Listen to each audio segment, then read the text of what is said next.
All right, Elliot. Well, thanks so much for joining us today. I appreciate your time and sitting down and doing this interview with me. Thank you. We'll go ahead and dive right in. Just let everyone know who you are and what is it that you do. My name is Elliot Mendoza. I do videography. Started doing videography like 6 years ago.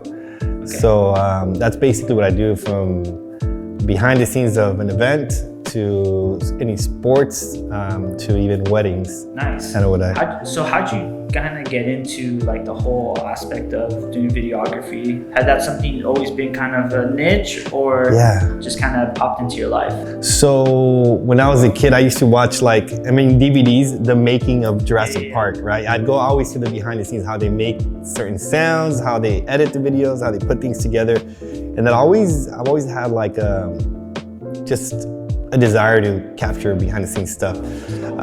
So I got my first camera. I started at church, so I started just shooting pictures for church, and then I was like, man, pictures are cool, but I feel like a video, you can tell like a bigger story, right? So I started just messing with my phone. From my phone, invested into a small camera. From there to a different camera, just kind of upgraded little by little, to the point that I'm not just filming with I mean, I guess you can say, it's not like a super crazy camera, but it's a from what I started, it's a lot better. It's a better camera for sure. Nice. So what's your favorite part about what you do as far as like trying to do videography? So one of the things that I like is like there's a story to everything. You know what I'm saying? But sometimes I get hired to do behind the scenes stuff. Okay. So the cool thing is that I'm like a fly on the wall. And there's like, whether it's an artist or somebody, I'm listening, I'm there, I'm recording, but I'm present listening to their creative process of whether they're creating a song or things that goes on behind the scenes, and then you see it come up months later. I'm like, hey, I was there when they were creating that song, you know what I'm saying? So I love just being a fly on the wall and capturing those moments. That's kind of what I enjoy, just like being there.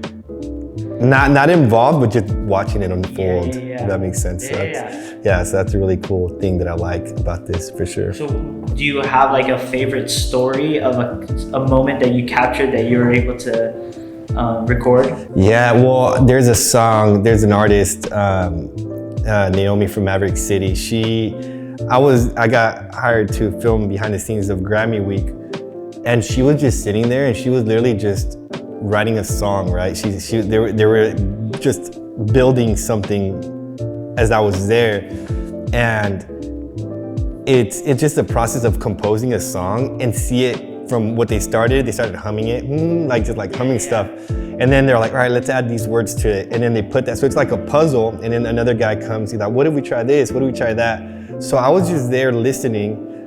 And then in a matter of like 30 minutes, there's this full-on song that sounds phenomenal, amazing. It's like a journey, and just that's been one of my favorite things, just being there and watching these artists create. Like that's been my favorite thing about it. I think the creative process is so interesting, and I think everyone does it so differently. Right. And I love what you said, is like putting a puzzle together, right? And that's really what it is. It's like you're almost waiting just from that message from God, like, oh, this is the puzzle piece we're missing. Right. Yeah, man. And it takes multiple people to write one song. You know what I'm saying? Like there's different ideas, and I think that's what some people don't understand. Is like it takes, some people just want to write it on their own, which, man, more power to you. But the power in community, the power of contribution, the power of doing something together, it's beautiful. And just to see that even artists at that capacity of being some of the top artists in the gospel industry, to be able to open their hands and be like, hey, this is what I have. How can we make it better? You know, and I love that. Yeah, that's awesome. So I know you do offer services to outside people. Yeah. So what's your ideal customer that you're looking for? Someone that would want to hire you, let's say as a videographer. Who's that ideal person? You know what, I tell them, if you have an idea, it's like, I can do it. If you want a video, I can do it, whether it's a wedding, whether it's just a highlight reel of your kid playing sports, right? Or a birthday party. Anything that you want to keep as a memory, I can do it. You know, I can make sure that it's not just shoot like this thing, but actually put something together where it's beautiful for them, a beautiful memory. So really, I don't have a set clientele. It's more like, hey, Elliot, can you shoot the behind the scenes of this? Hey, can you shoot my son playing basketball? Or my girl's on track. Can you film her on track? I'm like, yeah, like pretty much anything that you want recorded, I can make it happen. Nice. Essentially, yeah. Okay. All right. So, can you talk a little bit about some roles you play to help serve like community? I know you have some stuff within the church and things that you've done like that. Can you share some of your experience with that? Man, I love, one of the biggest things for me is when and even clients, I always tell people, I don't want money to be a reason why we don't make your dream come true, right? I'm like, and I get it, like some people are like, oh, it's just too expensive. But to me, like, hey, like, let's talk. I like investing my time in people that I believe in. In church, I like investing my time in you know, bring my camera in. That's how I serve, you know what I'm saying? Record. Yeah, it's something so simple, but to me, it's like, I like to give my time. Well, I think because it's one thing recording something, I think it's a whole nother thing creating the actual finished product, right? The editing and all that That's what takes the longest, for sure. When you have to, okay, now you have everything. You went to a service, right? Now you have the whole service. What do you do with that service and put that in a 30-second video? Right. Yeah. From the music. Minute reel. Yeah, from the music, from the edits, from the, you know, the different shots. It's like, how can you make it awesome for the client or the church, for sure.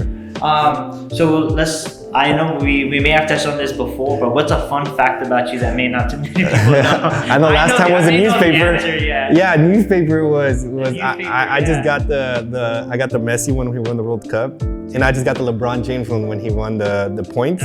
That's gonna be worth so much money in the future. So I just bought frames, so I'm gonna frame them in my house. So but another fun fact I guess you can say is I like scents, like colognes and like different scents. I like unique scents, not like and not to say like, you know, at JCPenney or Macy's, the stuff they sell you these cologne packages and stuff like that, and those are cool, but I like more like there's this place called the Scent Bar in LA.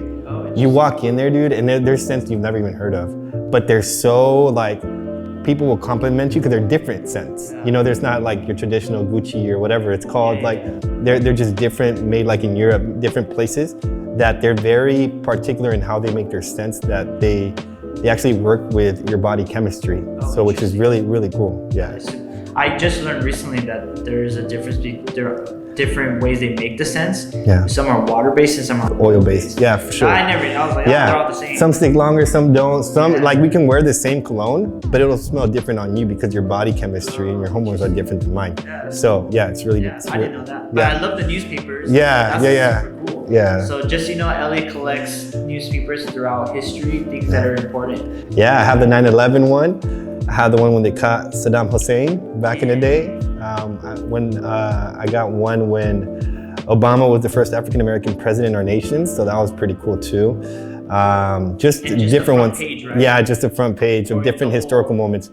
Just the front page, for sure. Just to like frame them and like look back at it. And is there a specific newspaper company that you look for, or is like the Wall Street Journal, or like are they all just random? So I like to, like, for example, if it happened in LA, like the LeBron one, it's like LA Times for sure. Nice. And New York, I mean the 9/11, I was living in San Diego. I was in 7th grade.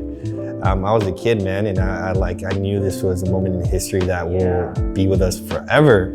So I'm like, I just got a newspaper from the recycling bin that they threw away, and I'm like, I'm taking this home. Yeah, the next day. That's so crazy, your level of awareness, like at that age. Yeah, this is gonna be historic. Yeah, man. So that was pretty. Yeah, it's always, and in history continues going. So I'm like, for example, the Messi one.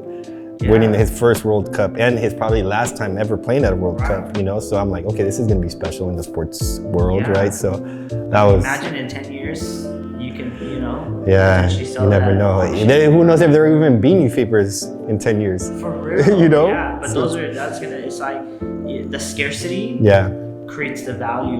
Yeah, for sure. Be super cool. Like, not many people are gonna have the front page cover of big moment for sure. Yeah, man. Okay, well, that wraps up for today. Is there anything that you kind of want to leave us with today? Just like a thought or something?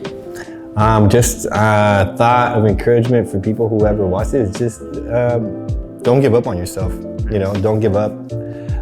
We can all make excuses on why things don't work out or certain things, but when you look past that and you see the purpose that you have on this planet, it's like there's no reason to give up on your dreams, no matter how old you are. You know, I think the moment you die, that's when your dreams die. You know what I'm saying? But if you're living, there's still purpose. So nice. Yeah, appreciate that. Yeah. All right. Well, it's Cool. good to get to know you, bro. I love it. Thank you. Appreciate you.